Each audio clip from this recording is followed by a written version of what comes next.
It's just me and you, baby. You and me. Me and you, you and me. Good afternoon, morning, evening, or night, ladies and gentlemen. This is the... I'm going to need your help with that in a moment. But I guess I'll say the... broadcast? No, it can't be called that. It's a new episode of JAR, whatever that means nowadays. Only one voice today. Only me, your boy Alex. It's a quiet one for me. This week didn't quite go as anticipated, which I'll get into shortly. But first, let me throw that out there. JARcast, that's only a thing when it's me, when it's Jim, and when it's James. That's why on the board to my immediate left, those listening can't see it, but there is text on there that says JC #371. That's the last numbered JARcast I think we did as a trio, and it's remained that way. That number can only go up when the three of us are here. Similarly, I feel like broadcast, which is when it's usually me and Jim only, that got to 26. This will be 27, but it feels wrong to call this a broadcast if there's only one bro. So what is this? I did a solo episode, it must be a few months ago now, and that was okay. When I first got the projector, but I don't know, man. I feel like there needs to be different terminology for each one of these, but please let me know your thoughts about that, because yeah, it feels wrong to call this broadcast 27 or whatever it would be. But I'm your host Alex, joined by nobody for this beautiful episode. But before we get too deep into the show, let me shout out those JAR Media Patreons over the Patreon? I don't even know what to say anymore. The wrong thing is the right thing. The wrong thing's the right thing. Wrong, right. What am I talking about? Well, over on the Patreon, there are a bunch of different perks. The first or second week of each month, we read out those wacky, those crazy patron names. I won't do it this week because Jim isn't here, and I feel like there's more value, more of a mix-up when he's here too. So we'll do that in the next episode, so make sure you get those crazy patron names in. But that's not all. You make the audio version of the show possible and get the ad-free MP3 put up on the Patreon. But that's not all. God, there is so much over there. The JAR After Hours recurring show on Patreon. There's a little bit of debate about the name. I know it's called JAR After Hours, and we record it before, so it should be pre-hour. I don't know. The pre-game, the warm-up, the 15 or so minutes of warm-up before we record an episode. We chuck those up on Patreon. That's just a little perk, a little extra. We'd be doing that warming up anyway. Might as well let you in and hear the craziness as it is. Any other things to throw out there? The Important Man stickers as well are up there. You got the merch over on the store. Unfiltered MP3 to Patreon. I think that's it. So we've got a few things to talk about this episode, a few subjects of interest, a few, I was going to say relaxed, but it's almost the opposite of relaxed in some of these. I was planning to record this with Jim yesterday, but I got back from Portugal 2 days ago, and I don't know, an illness just hit me. I was so tired. I was doing like 20,000 steps a day for 5 days. I just didn't have it in me. My voice was gone, my throat was hurting, my eyes running. I feel, touched wood, okay right now. I don't really sound very coldy, but I slept a long time. And Jim was busy today, so we couldn't sneak him in. It was all a bit like things had to go a certain way for it to work out, and I don't know, you can't really predict for when illnesses hit or whatever. I feel like, put a pin in that. I feel awkward, like where I'm directing my body language right now, because it's only me. It also feels awkward to direct the camera too. That also feels weird and uncomfortable. Maybe I should. For me, the comment barrel is over on the other side of the room with Sandy and an orangutan and an upside down Dobby staring back at me. So perhaps I will, in order to keep this natural and relaxed for me, I will address. Well, I've got a choice. 1 second it might be Dobby, 1 second it might be Sandy, 1 second it might be the orangutan. But at least I feel less like a psycho, talking to myself in this room for now. Now, what did I put the pin in that I have to take out now? Can't even remember. My mind is so scatterbrained, I can't even do that. My brain doesn't work that way. But yeah, I've been ill. I spent some time in Portugal. Don't worry. That's not what this episode is going to be about. I'm not going to talk about my Portugal antics outside of one thing. One thing I'd quite like to mention, because I, again, would quite like Jarling's help, just with filling me in on something that I kept seeing. Spent some time in the city of Porto and the city of Lisbon, just a few days each. But I think it was mostly in Lisbon. I kept seeing this graffiti everywhere that was clearly parodying or using the IMDb, the Internet Movie Database logo, but plastering it all over various walls and landmarks, but it said IMDb, I think. And I was just wondering, is there some story behind that? Does anybody know any context to this, or is it literally, is that just a different word in Portuguese, so it would be IMDb? Or is there, because there was a lot of like political graffiti all over the place, and some of it I understood, a lot went over my head, and I was just wondering about that. I got a few pictures I can chuck in. Please, if you're Portuguese or whatever, let me know. I'm sure there's at least one of you out there. Saw a car crash as well, found out that Portugal is one of the most dangerous, some of the most dangerous roads in all of Europe, supposedly, as far as deaths per 1 million people, I think was the stat I saw, of all of Europe, and it was up there, although from anecdotal experience, I found Italy, Naples specifically, and Greece, Athens, to be a lot scarier than what I saw of Portugal, but I wouldn't know broadly. Before we get too deep then, again, let me do some housekeeping where we round out some of those conversations from the previous episode, some of the craziness, some of the stuff that, pins were put in and need to be taken out, like what the gayest jar fan said about last episode. As the certified gayest fan of the cast, I have to say I was clickbaited by the title. The "Is it woke" section was hilarious, so you guys get a pass this time. P.S. Nice curtains. Why, thank you. That was, I think it might be one of the best title thumbnail combos ever.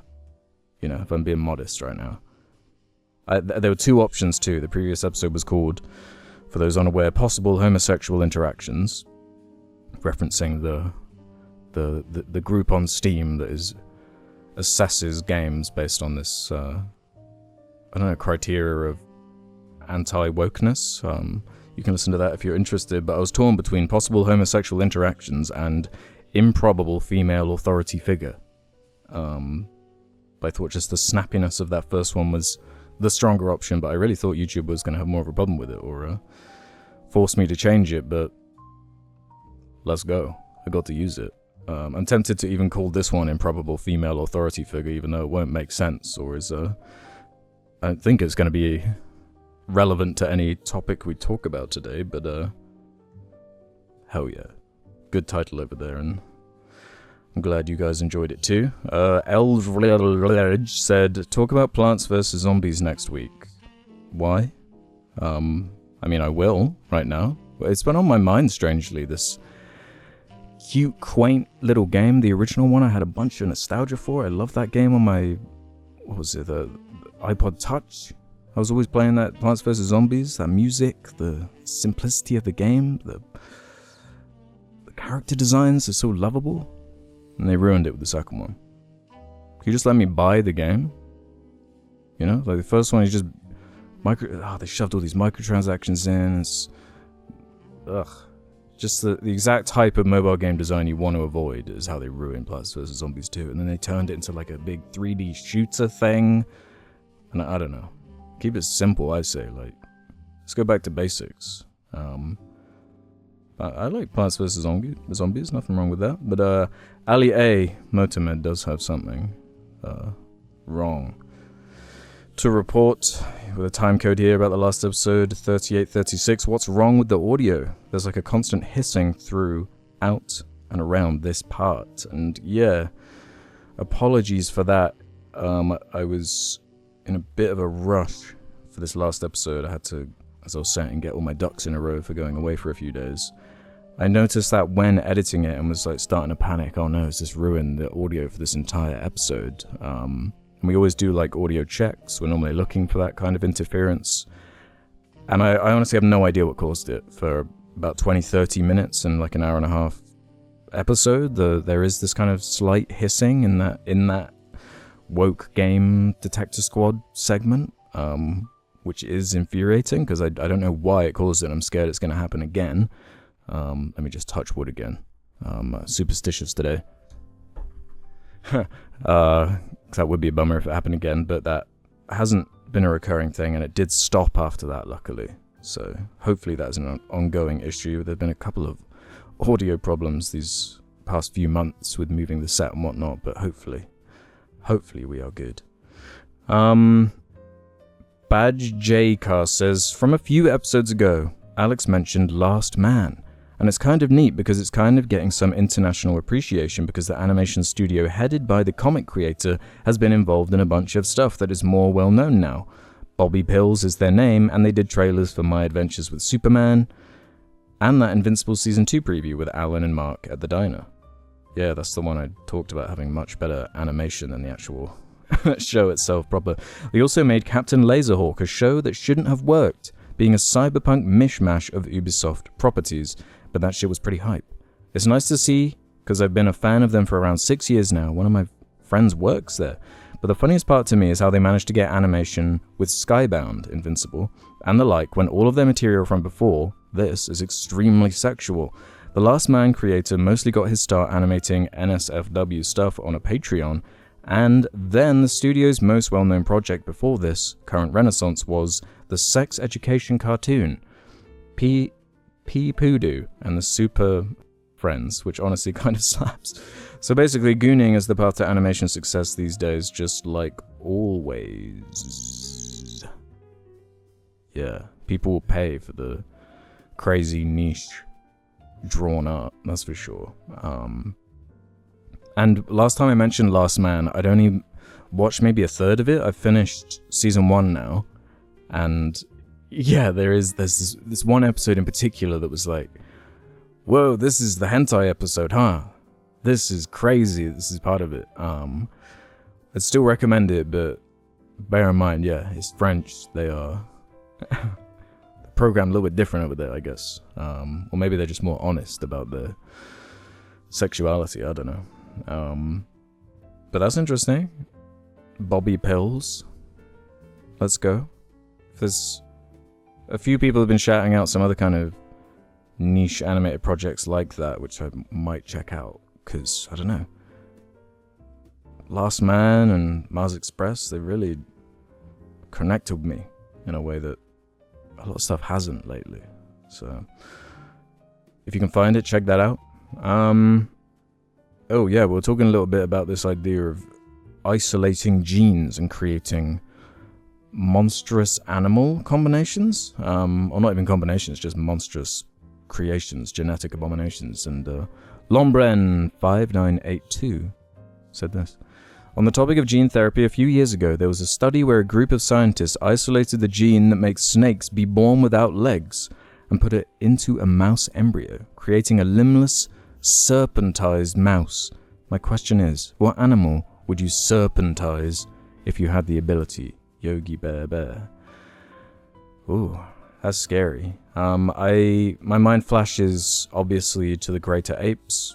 I want to see a gorilla snake, a chimp snake, a bonobo serpent.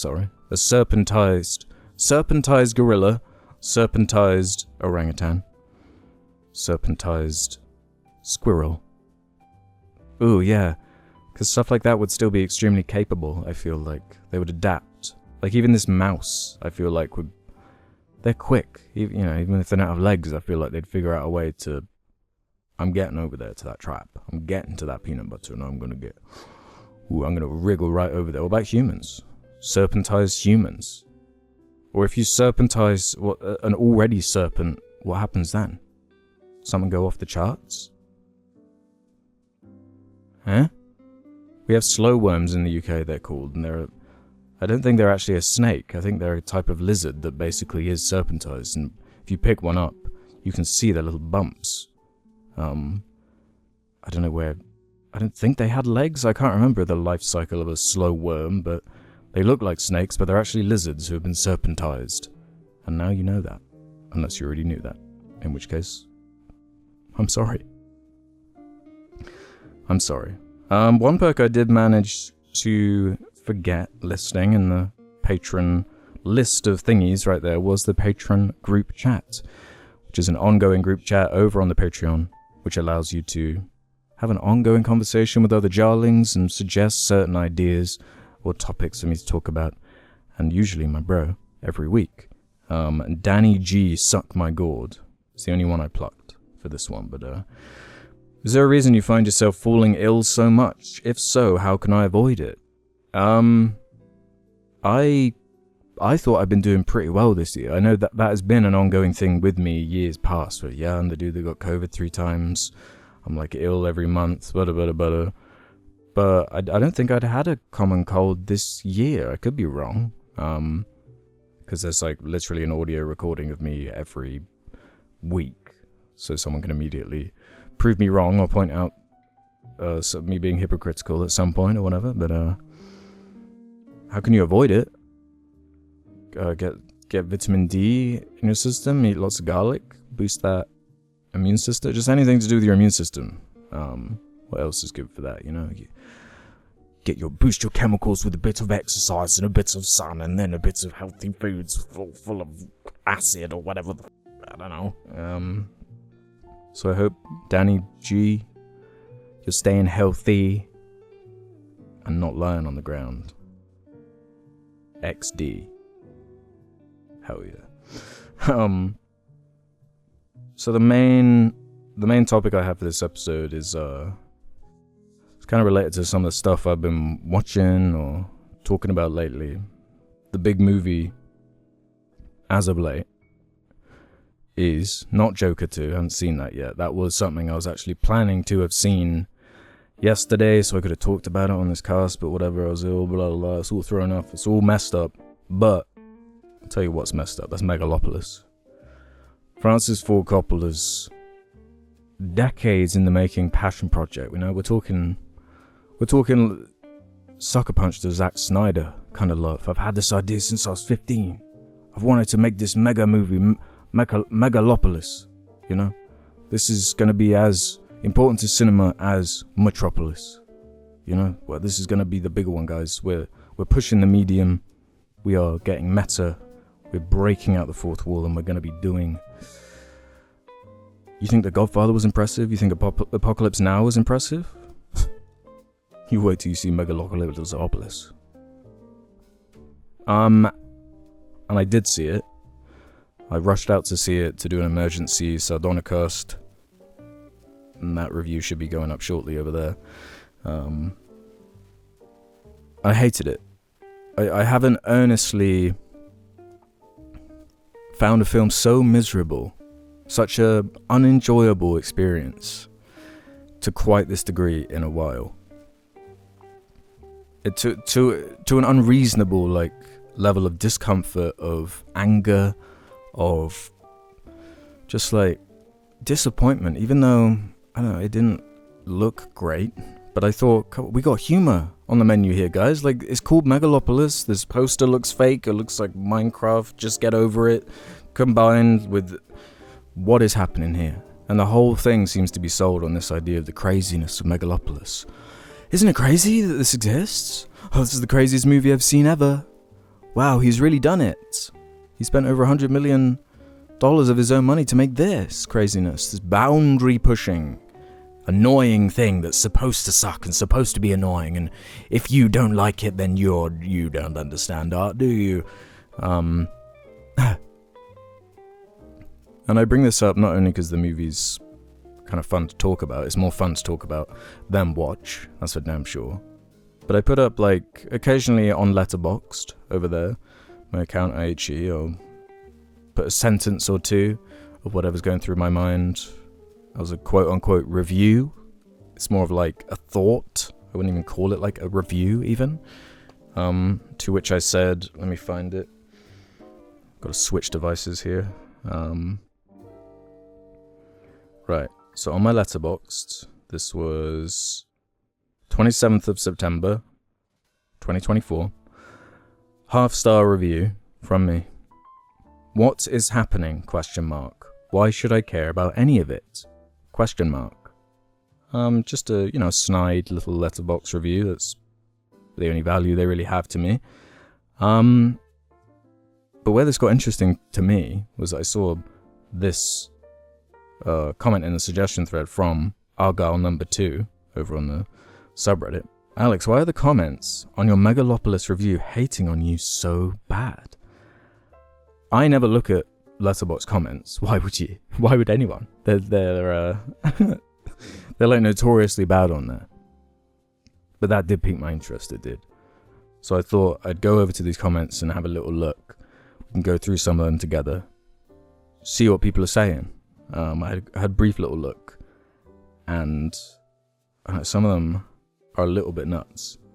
Because at first, I don't know, it's from the last few days, they seem to have ramped up as far as like craziness as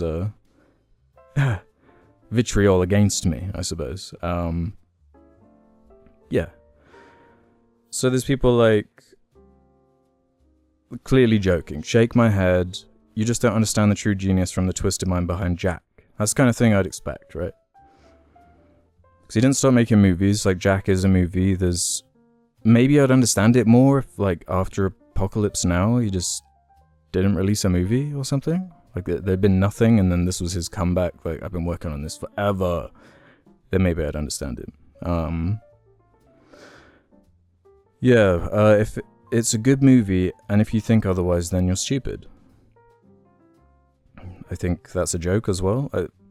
There's a point where they go from obvious joke to... Oh. And yeah, comments like, ooh, this is interesting. Thank you. Joking about the movie. And that's... it's all like the marketing for the film, basically. It's just people talking about how crazy it is. Or like, oh, it's interesting that it's got this strong of a reaction out of somebody. Yeah, the ratings curve for this is crazy. No. Have some compassion. Why should it have to make sense? Okay, here we go. That critique, I guess. What is happening? Why should I care about any of it? I don't think it necessarily has to make sense. There are plenty of movies I love that are non-literal or don't make sense in that kind of way, but they'll normally have something, some hook, something that carries them in a way that's like, I get what you're going for, this is weird and hard to follow, but I like this tone that you're presenting, I like these weird characters that are coming in and out. I'm thinking like a Mulholland Drive and Eraserhead. I wrote a bunch like down weird films like Naked Lunch, where it's like, what is happening? But this is intriguing. This world that you're showing me is inventive, creative. What it's saying is interesting. Or even failures like Cloud Atlas comes to mind. Not a film I like, but easily as ambitious as something like Megalopolis that doesn't come together and doesn't work, but still more likable and more, I don't know, you can see that spark in there of like, oh, you're really like trying something there, and it's like, it's not really come together, but it's kind of respectful. Respectable, sorry, that this exists, where I just really don't feel that about Megalopolis. But yeah, it's not the fact that it has to make sense, it's just like, what part of this are you trying to entertain me with or make an artistic statement with? If the artistic statement is, I'm trying to annoy you, isn't that annoying and bad, and isn't that great? Even though I didn't read the film that way, it felt more like it was trying to do a satire type thing, trying to be funny, quirky, pour things over the top, satirical, maybe like a Being John Malkovich kind of craziness. But these, I like the tone and the abstract nature of those kind of films, but I need something, you know? You're not, Eraserhead doesn't make sense, quote unquote, but you have something. You're like guided by the filmmaker, and even though it's confusing and plenty of it is going over your head, there is something compelling about it. There's something entertaining about it. And that's just really, that's the complete opposite experience of Megalopolis to me. Just watched it and couldn't agree more. oh hell yeah, so excited about this train wreck. I love train wreck movies, I really do, and I was really expecting more of an entertaining one, but it's the worst thing a train wreck movie can be, which is boring. Just a drain. Yeah, absolute cinema. I can't wait to watch it. Another banger from Coppola. You can say that about any movie ever made. Why should I care? Do you care about what's happening outside of your window? Weird argument. I actually do care about what's happening outside of my window as well, so I don't really know what you're trying to say with that. But why should I care? What do you mean when I've paid money to see a piece of entertainment and there's not a single element of it holistically? There's no single element of it that is making me care about it. Every single film that I care about, or that is good, I care about. What's even the best way of putting this? I just find this such a strange argument. I think I should care. Like, I get what people are saying, where like an artist obsessing over what an audience wants or expects. There is something kind of anti-art about that in a way. And it's more like a manufactured product when it has been focus tested down to just something unrecognizable to a vision. But this is almost the complete inverse of that, where it's like the only audience is the person who made it, and that's fine for them. It's their artistic expression. But do you want this to be? Did you want to make any of that $100 million back, or is this purely your artistic statement and that's all it's for? But I would consider that, you know, if we are looking through an artistic lens only, the visceral anti-negative reaction I had to it surely should be expected from him, or even wanted. I don't know, but I think you should care. I think like every movie, good or bad, that I've wound up caring about in some way is because of some quality aspect of it, or I guess lack of quality. But I also don't think that is a statement. Maybe if this was a statement I made about every film I watched or something. But even then, I feel like this review attached to, I don't know, 2001 or something like that. I don't know. I can't see it because I guess I just really don't. I don't struggle when people say. I guess it's just not that deep. Like, it's a letterbox 2-sentence thing, I guess. If you want to hear a more in-depth opinion, I guess this is a Sardonicast discussion. That's why, in general, I prefer long-form discussions about movies. We can kind of pick up what people are trying to say instead of, like, you know, it's the Twitter meme of, like, you say you like cookies, and then the reply is, why have you got that problem with brownies or whatever? Yeah, I just don't find that to be a very, very good, compelling point. Why should I care? Maybe because it's awesome. I wouldn't know for sure, though. Haven't seen it yet. There are a few of those, and it's hard to tell like who is being genuine, who is being just contrarian for the sake of it, because of the status it already has in that Southland Tales kind of way. I wish it was awesome. It's really the kind of thing I should be all about. A truly religious experience. It's that bad? Yeah, oh, and there's someone coming in. I think what he's getting at is the movie doesn't give you a reason to care, which should be good. Which should be through good, impactful writing of the story and characters.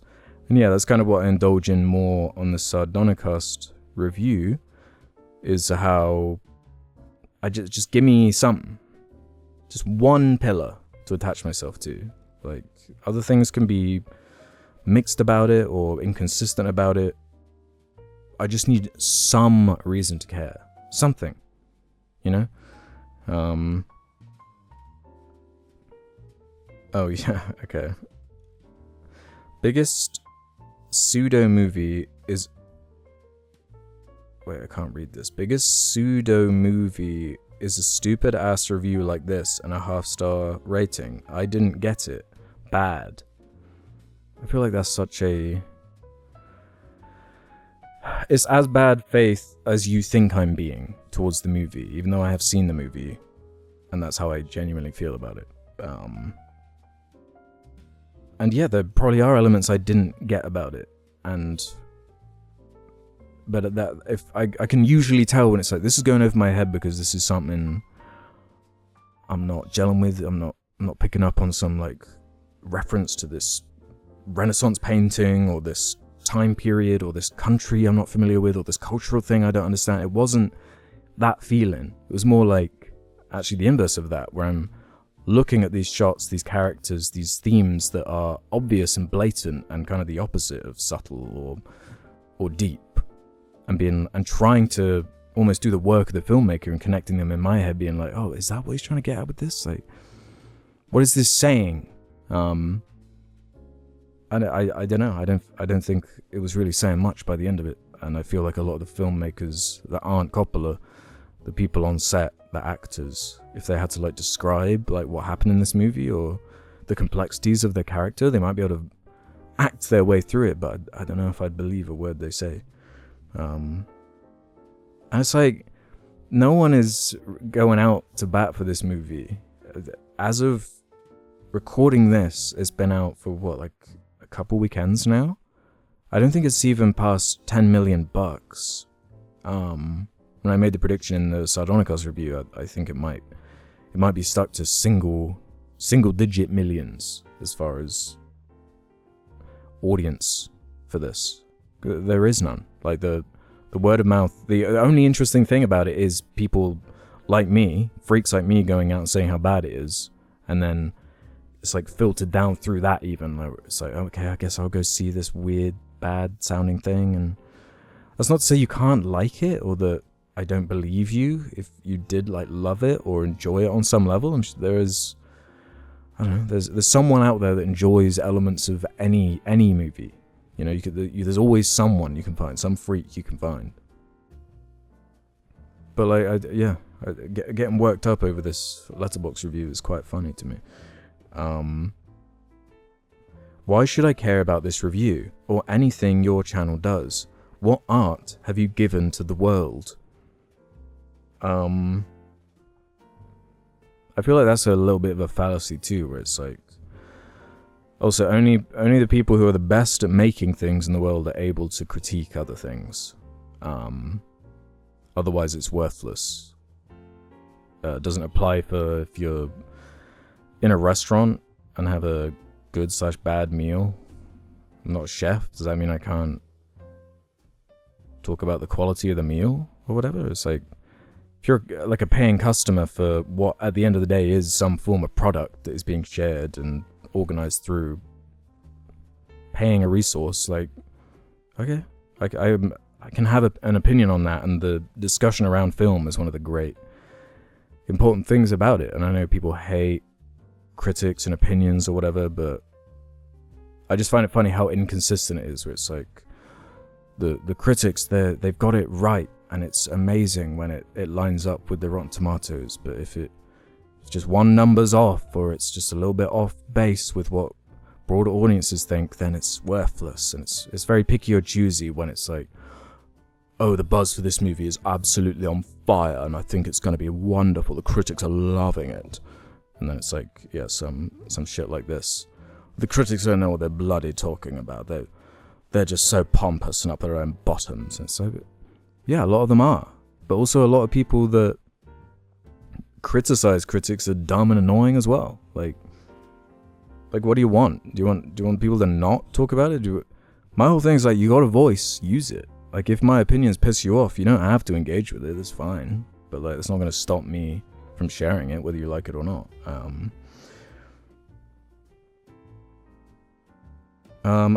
Why should I care about this? Because you bought a ticket to see it. Why should I care about this? Quoting my review. Because you bought a ticket to see it. What? I buy a lot of tickets to things I don't care about seeing. I bought tickets to the Meg 2. Does that mean I should care about the Meg 2? I actually went into this with a way more of an open mind than I should have. I wanted to love it. Like, it's... the way Southland Tales sits in my mind. If I could have another Southland Tales in earnest, I would love that.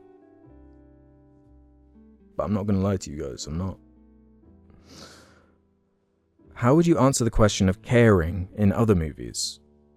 It's kind of what I was trying to get at, is that every movie I do care about is because they gave me a reason to care, abstract or not. Because I feel like, oh, that's a really interesting bit of dialogue, or a story hook, or colour palette, or set decoration, or there's so many different things that can be appealing about a movie, or be a single reason to get you into something. So many of my favorite movies or worlds are that way, where it's like something that, like a Blade Runner or whatever, where it's the sound of it, the aesthetic of it, the look of it gets you in, and you fall in love with everything else around it. There's no single element of Megalopolis that's like holding its hand out to you, say like, come with me on this journey. Let's do this. It's actually doing the opposite. It's putting both of its hands up, like, no, you stay far away from me. And not in like a cold, like Fincher way, where it feels like, yeah, this is a statement on the perverted nature of the audience, and we want this coldness as part of the identity of the movie. It doesn't have an identity. I'm really going on this, but I'm enjoying myself, so I'm gonna keep going. Yeah, you should care because you bought a ticket to see it, and crazy thing to say. I care about every movie I watch, paid or otherwise, because I care enough to engage with it rather than write it off. No, I was just saying I had an open mind. I dislike it because I actually did engage with it. Both you and YMS have really exposed yourselves as normies with this one.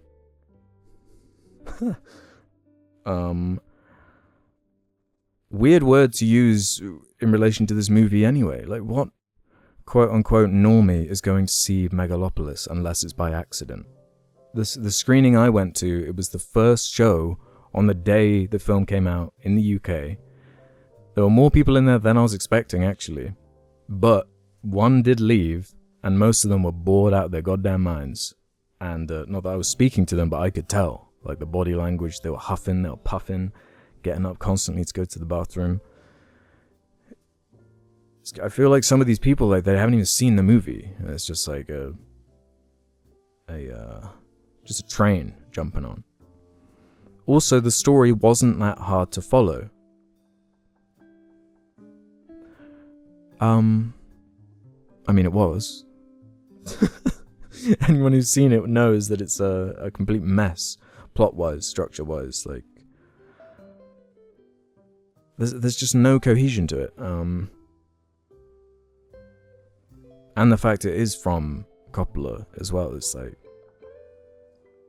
if he didn't direct it and this was just released into the wild, some unknown director you never heard of, no one would care about this. No one would talk about this. It would be like, yeah, 65 or whatever. Like, IHE is just pissed because Jon Voight's performance is funnier than anything he'll ever create. Okay, a random thing to pull and contrast against. That scene is the only, like, I'm not going to say what it is, for this isn't a spoiler thing about Megalopolis. We're talking more about the conversation about the movie than the actual movie itself almost here, but yes, I'm pissed because Jon Voight is funnier than me, and because I'll never make anything as funny as him. Don't see him making poo-wee-fart, but opinion's opinion. What? God, and then it just turns into arguments about Adam. What? What does that have to do with me? People, like, they're really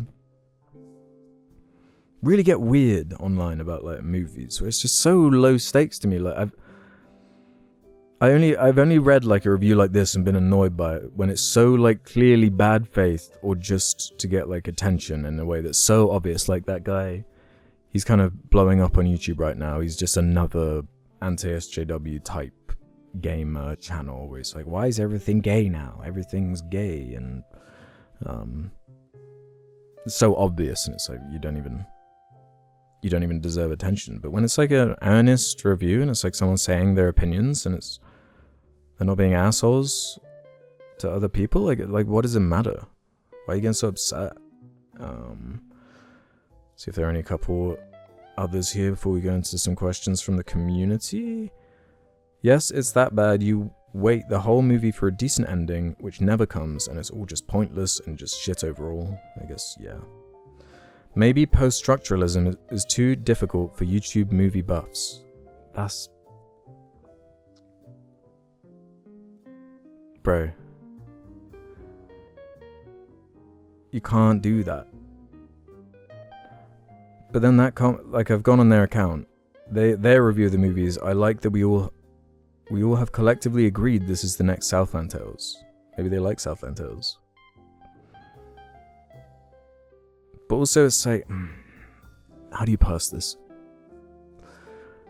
That is a theme of the movie, I suppose. But my issue with it is how it's explored, communicated to the audience, how I'm supposed to feel about that, questions I'm supposed to ask about that. None of it I feel like I'm guided in the right direction of. So maybe you're 8. Exactly. Film School 101.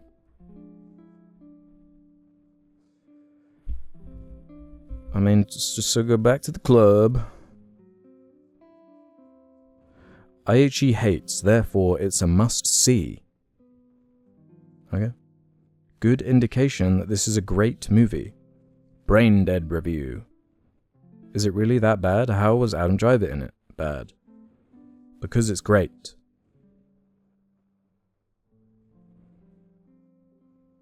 This guy's comment section is so bizarre. Have you guys never heard of an opinion before?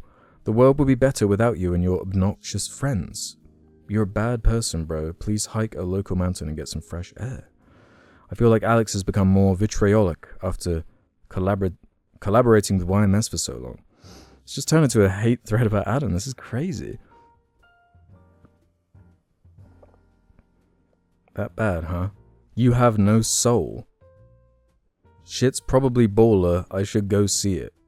I mean, if you see my review and you hate me so much that it convinces you to go see Megalopolis, the joke's on you, man. Yeah, I don't know if there's any really more to pull out here. I just find this... God, some of these... Did you watch any movie before, or how would you answer the question of caring in other movies? I feel like it's quite easy to intuit, isn't it? Like, with the context of the film I'm talking about, and if you've seen it, as most people agree who have seen it, how, like, difficult to follow it is and strange, and... That's the problem, is people hear that, and what they hear is that difficult to follow and strange is a critique for all movies. When it's like, no, specifically in this movie, that is a problem.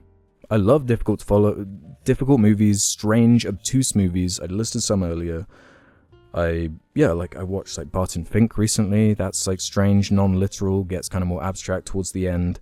Mad God, which has no dialogue even. On Sardonicast, we recently talked about Coyote Scotzi, which is, I mean, it doesn't really get as abstract as that. There's no plot at all. With everything being inferred through editing and the implication of the string of visuals.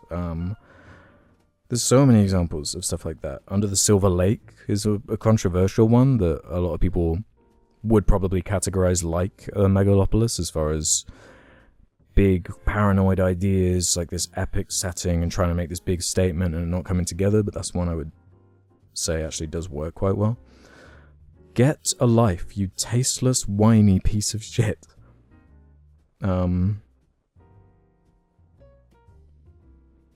But then you go on their account and like their review of Megalopolis is, so is this Coppola's Rebel Moon or The Happening? Is it even real? I feel nothing when I read these, outside of like some kind of humor, because it's so... Yeah.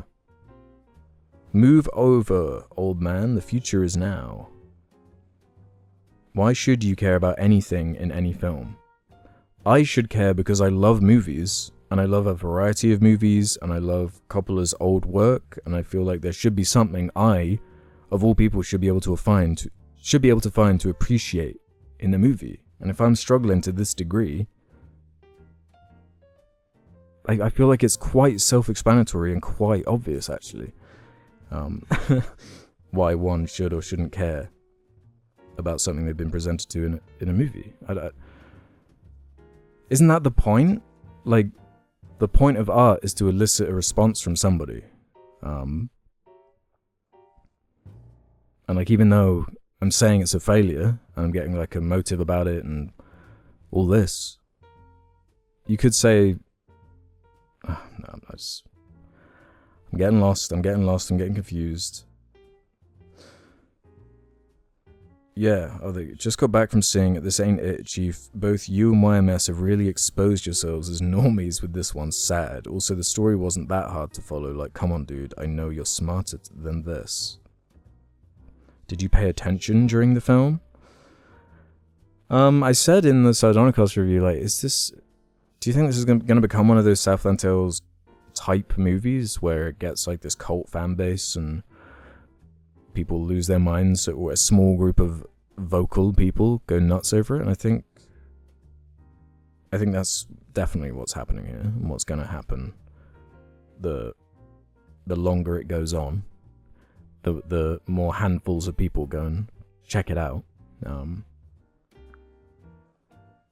Because I remember some people saying that a similar thing when we did years ago a Sardonicast episode on Southland Tales, and there were people in the comments like, you just don't get it, you don't see the... I just can't stand that you don't get it thing. Sometimes it can be true. Like, if you genuinely haven't like researched anything about the movie, or are missing like an important piece of context or something like that, I'll put my hands up and say sometimes that is possible. Maybe I did miss it or didn't get it. There have definitely been times, especially something I watched when I was maybe 17 or 18 that I really didn't like, and then revisited as an adult or whatever with a developed brain and been like, oh, that's what that was going for. Yeah, that did go over my head because I was too dumb for it. That is definitely a phenomenon. This ain't it though. Not for Megalopolis. I'm serious. Yeah, I think those are some of the more egregious ones there. But yeah, Megalopolis bad. Don't go and see it, I guess is my ultimate point. Like, even if you're curious, just wait. Just wait. No one's going to be talking about or thinking about this film in mere weeks, let alone months and years. It's kind of, it encapsulates everything. I feel like, I don't know, people bring up Tarantino and his 10 film thing, and it's like, wants to stop making them. I think this is his exact fear of like, what he wants to avoid becoming is Megalopolis Coppola.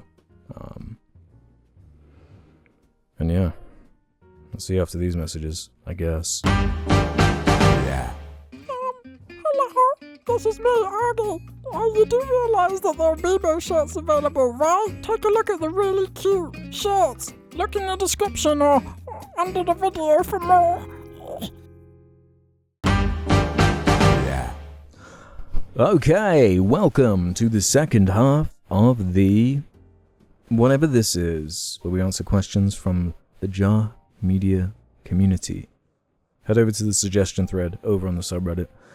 We can leave any goddamn question you like for future episodes, just like Mr. OK Smugma did.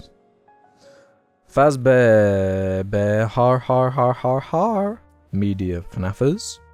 Time for a FNAF question. Just kidding. Are facehuggers Dibbys? That's a good question. I was thinking about this recently. To those who don't know, a Dibby is a, think Wall-E, think the Minions from Despicable Me. A cute creation usually designed to sell merch. Weirdly, the facehugger is in that weird space where I'm weirdly leaning towards it. Actually, I have a plushie of like a facehugger somewhere. And I feel like you're not getting plushies of things that aren't Dibbys. Right? What's a plushie of something you can get that ain't a Dibby? I feel like it's almost default Dibby by being plushified. What do you plushify that isn't Dibby? Even the little chest burster in ways is a little Dibby. The little smile he does, the tap dance he does. And that's Dibby-ish behavior with the little squeal. Maybe that is it. You know, spider Dibby. The egg ain't really Dibby. Spider Dibby comes out of egg. Egg. This is a special Dibby because it's so kind of violent, sexually violent, but also a Dibby. That's a new one. And then it births a new Dibby with its next biological stage. I don't like what we found here, but I think unless there's something wrong with my thought process here, that I feel like both a facehugger and a chestburster can be interpreted as Dibbys. Let me know if that's crazy. But I think a chestburster might be slightly more Dibby. Ever so. Because there's like spidery nature, but of a facehugger, but you're opening doors that I kind of want to close because I'm feeling uncomfortable. Lachion says, "Hello Jar. I've just seen the Robbie Williams monkey movie trailer. Immediately made me think of Jar. If any of you could be played by a CGI creature other than human in a biopic, what animal would you choose and what narrative purpose could it serve? Love the cast. Thanks, lads." I did see the trailer for this. Americans were making fun of it, saying, "Who's Robbie Williams? I don't know who that is, so I'm not going to watch it." Yeah, you are. If it was a normal biopic, where the main character wasn't randomly a CG monkey for some reason, Chimp Man, everyone's seeing this movie. Every lady of a certain age, every mom, 40 years and up, is going to see this goddamn movie. It's going to make so much money. And then everyone else outside of that demographic, they're going to see it because there's a CG monkey as the main character. I hate biopics. There are some good ones, but for the most part, biopics I want to avoid. For the second I saw this, I'm like, I'm there, Robbie. As the second Hollywood figured out that's what CG is for. CG apes. For adverts, for movies, that's it. It's done. We're out of the creepy period of like, oh, these CG humans and animals, they don't look right in the early 2000s. The second those Planet of the Apes movies went CG, the second they nailed it, it was over. It was over. You know, Dingle vs. Kong, Kong Skull Island. Apes have always been a part of cinema. Be it stop motion, dressing up. But we found the future. It's the one thing people always go out and see is CG apes. I'm gonna see it. I am gonna see this movie. I love chimps. I love Robbie Williams. I mean, as someone who was born in 1994, I do kind of love Robbie Williams. Some of his songs defined, especially 1999, for me. He's a British icon. Hello, Robbie. Weird idea for a movie. So bombastic and insane. It's probably going to suck, but probably be more entertaining than Megalopolis, I'll give you that. But as far as a biopic where it could just be like a random animal, what would be like the most distracting thing? Like a like a sized up insect of some kind, you know? Like think the fly, but in a non-horror context, where it's like a grotesque, even like an ant sized up, like wearing a backpack and going to school and like, hey, don't bully me, man. That would still be something. So I don't know, maybe a bug, like a wasp. It's a biopic about my life, but I'm a wasp, you know? I'll sting ya. I wouldn't even die because I'm not a bee, so my whole tummy ain't gonna come out with it. You hear me? Yeah, you hear me. And if that was too scary, he's kind of stolen the thunder, because my option would be orangutan, I would say, to do like an orangutan stand-in. Everyone would want to see that. Driving buggies around. Oh well, with AI I can generate that movie in not too long. There are actually multiple questions about this. CT Patterson says, question for Alex. If they were going to make a biopic about you, would you rather they make you a Lego, like Pharrell, or a CGI monkey, like Robbie Williams? Kind of touched on this a little bit. And I am very curious what this Pharrell Lego film is all about. Just Too Good actually invited me to the premiere, but I couldn't make it because of being in Portugal. But I don't know how to feel about it, because with that one it's more the combination of like, why Pharrell? Like, his link to Lego is what I don't understand, but maybe someone who was actually relevant to Lego would make a bit more sense. But you can't beat CGI monkey, you can't. A CGI Lego monkey? Combine it? I guess, like, yeah, they got to get creative and wacky with what to do with the CG to make audiences interested. A Lego Pharrell documentary, it's just such a weird combo. But, Poe the Panda is very epic. Great name. Says this. Since you guys have managed to get past the difficult hurdle of passing the UK car theory test, what advice do you have to those who are struggling to pass these tests, and what categories do you recommend focusing on most? I've done a few theory tests myself and have failed each time, roughly by say 4 or 5 marks, and I'm kindly asking for advice and help there. Took me, I think it was my 3rd attempt at the theory test that I passed it.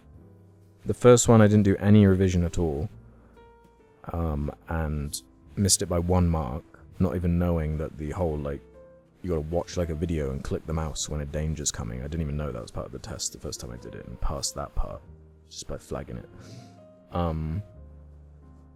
But the only thing that really worked for me was the apps. There's like an official app which just mimics the test questions, and you basically just have to memorize. Like, the questions aren't hard, it's just the knowing the phrasing of it and the random pull they're gonna quiz you on.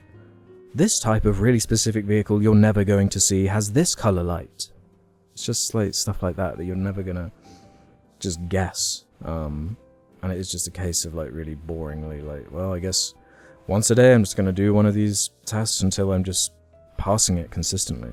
And as far as like what to focus on most, you gotta figure that one out, because TBH, everyone's going to be good and bad at different parts. There are people that really struggle with the whole video clicky section that I didn't struggle on, but passed the multiple choice one every time. So that's really down to what you struggle with.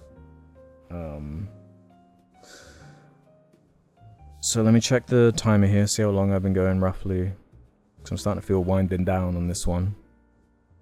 So here's what's going to happen. I'm going to do one more question here, then I'm going to pivot into doing maybe about 10 mins of questions I didn't get to for After Hours. Normally record it beforehand, but I'm going to do this one after. It's just me, like an experiment. But let's end on this one from Bad Boys. Alex. It does say Jim, but I took him out because he's not here. And you didn't need to know that, but now you do. You briefly mentioned Ghosts of Tsushima / Ghosts of Yotei, was it Yotai, in this week's episode. And upon hearing the name, my personal frustration with Sony exploded outwards, much like a chestburster from Alien Covenant. Look at that going full circle. The truth is, I believe Sony is mind-controlling gamers across the world into a collective delusion about their games. As a PC gamer, I was long envious of PlayStation gamers, and their long list of award-winning exclusives, specifically their big first-party titles, whether it be Spider-Man, Horizon Zero Dawn, or Ghosts of Tsushima. I was constantly awaiting the announcement of a PC port and hoping I'd get to play them myself. Thankfully, over the past few years, almost all of them have come to PC, but after trying them all, I've slowly come to a sad realization. They're almost all wildly overrated and almost identical to Ubi slop. The only one I really enjoyed was God of War, which was actually great and innovative in a lot of aspects, even though it had Ubi-style filler to an extent. Jim touched on why he enjoyed Ghost of Tsushima, which was in the most recent one I played. To be clear, I don't think it was bad, but it was a quintessential 7 out of 10 game to me. It was beautiful, and there were some strong narrative moments like the ending, but the moment-to-moment gameplay is truly indistinguishable from Assassin's Creed games, and most of the game was a repetitive slog. I really do not understand how Sony has conjured up this mainstream conception that these games are anything more than what they are, 7 out of 10 time killers, and I enter a blind rage whenever I see them being mentioned at award shows because of the realization of mine.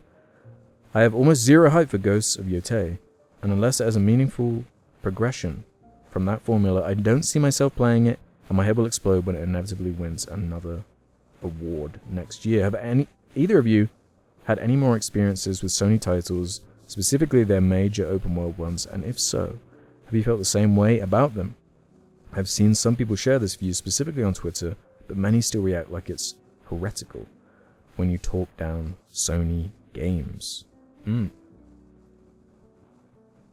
So, I was, during the 360 PS3 era, I was full on Team Xbox, you know?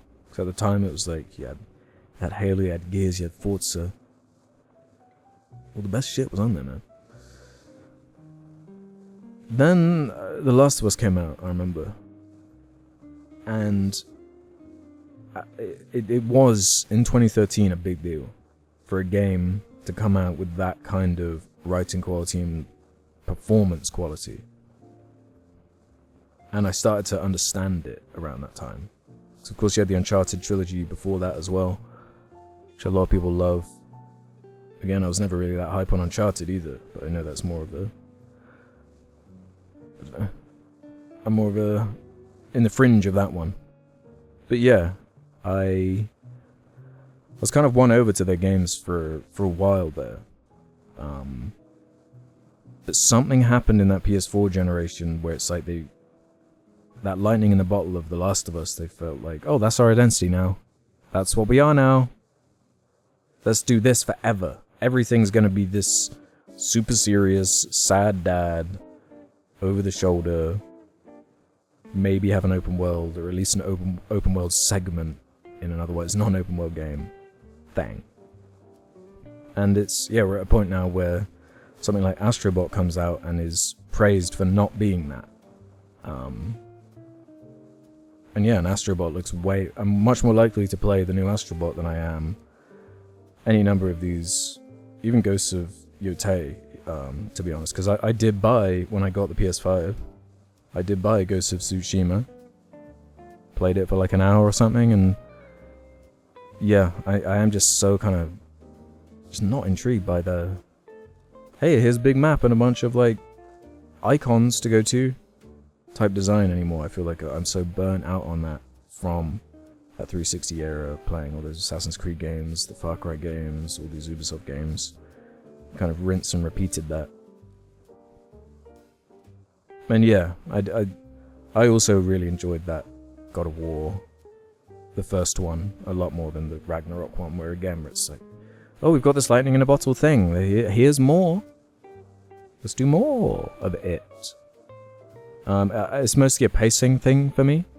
I think they're like, for a game like The Last of Us, going for that kind of thing, that like 12 to 14 hour time is perfect, and that's all I'd want from that. But then you get like The Last of Us 2, and it's just too long and the pace is forever, and it does have these like open world segments which they're not even badly designed, but it's like, why are we doing this here in this game? I feel like this belongs somewhere else, and it's just bigger and bigger and bigger, especially when these budgets and how long they're taking is taking longer and longer. And the God of War Ragnarok compared to that first one, like there are clear sections of that game where it's like, this is just too long. I just did not need this in this game. You're like almost smothering me with this value as far as minutes engaged. But I hear what you're saying. It is, I don't feel compelled to jump into a lot of their stuff or barely ever finish them. Like they mentioned the Horizon games. They sell really well, those games, but they are dull, man. Dull main character, dull world. It's just cool watching like these big robot dinosaurs kind of break apart, but everything outside of that like sucks. And that, yeah, they have that kind of, I think Avatar as a property is better than those Horizon games, but they almost have that same thing where it's like, where's the cultural connection with this thing that is selling 10+ million units, but who like loves the characters from Horizon? Who, such a bland universe to me, and yeah, a lot of their stuff is like that, like a new God of War, a new Last of Us right now would just not be very exciting or interesting to me. And that's not to say that like on the Xbox or whatever stuff's crazy. I don't know, just that kind of game. It's not. There's something unsustainable about those big AAA games of that level. Even from Spider-Man 1, Spider-Man 2, like I thought the original one was really fun, cool to see. I mean, it wore its influences on its sleeve as far as the Arkham stuff's concerned, but I really enjoyed that story. The characters were cool. And then the Spider-Man 2 was just like more, bigger, awesomer. That's yeah. The story kind of sucks. These characters are annoying. Yeah, I don't know. They're definitely not what is most interesting about video games right now, to me. But let me know your thoughts in the comments below. And thanks for watching this episode. Make sure you check out the Patreon, and After Hours, which I'll be doing now. Take care of yourselves, and leave some stuff for Jim for next week.